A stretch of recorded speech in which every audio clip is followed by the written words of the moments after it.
Alors, c'est une construction avec Christophe qui voulait introduire de l'interactivité dans l'université, 17e édition de l'université en entreprise, sans examen. Parce que vous venez à l'université d'été, vous ne connaissez pas forcément tout le monde tout de suite, ni même votre voisin. Et donc, travailler sur le thème, la valeur du temps, et en même temps, faire connaissance avec le voisin sur le thème.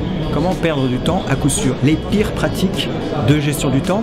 Et on avait rajouté cette petite phrase aussi, quelle est ma pire expérience de perte de temps qui m'a été imposée par autrui. Alors ma fille me disait il y a une minute de commander chez Ikea et d'aller faire la queue pour aller prendre livraison de ses colis. Bon, très certainement de se perdre dans les méandres d'Internet par exemple. C'était de pas venir penser 2 jours.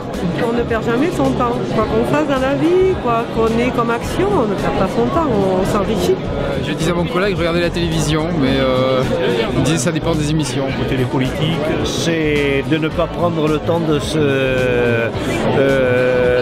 faire ce pas de côté ou ce pas en arrière et qui nous évite qui nous permet ce pas en arrière ou de côté de regarder finalement où sont les choses essentielles. Se couper des gens est également un moyen de perdre son temps.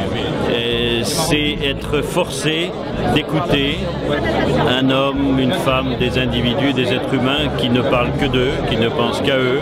Et à ce moment-là, je sais que le lien ne se fait pas et donc je suis condamné à perdre mon temps. La seule chose, c'est que je peux faire exactement la même chose, c'est d'ailleurs ce que je suis en train de faire devant vous, c'est-à-dire ne parler que de moi, et j'espère que ceux qui me verront n'auront pas perdu leur temps. Avec notre groupe, nous avons estimé que le meilleur moyen de perdre son temps, c'est de prendre systématiquement sa voiture les jours de grande affluence, d'aller circuler et d'être dans les bouchons, donc sans autoradio, avec personne à côté de soi.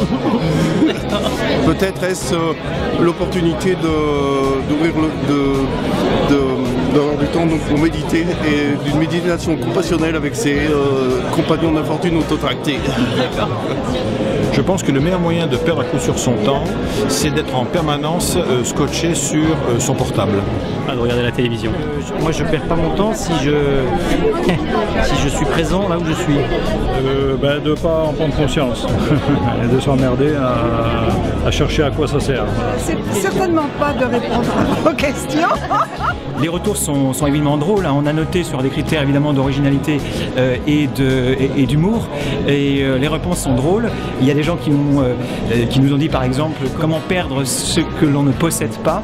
Et donc c'est un grand plaisir de faire ça. 3 professeurs, Jerry Fried, le président du conseil académique, qui est australien et anglais, Lionel Jean qui est coach, et puis moi-même, et puis excusez-moi de me citer, et puis le stagiaire Gauthier qui a apporté son regard. Et nous avons chacun mis une note de 1 à 5. J'appelle les vainqueurs que voici. Le groupe de Jean-Louis Bory. Jean-Louis Bory. On peut les applaudir. Jean-Louis Bory. Le groupe de Christine Lavernède. Isabelle Monche. Isabelle Touchon et Catherine Lagorce. Le groupe de Pierre Parnetz et de Pierre-Yves Augier. Le groupe d'Annick Barreto, Amaury de Monlot et Jean-Philippe Codet, c'est le même groupe.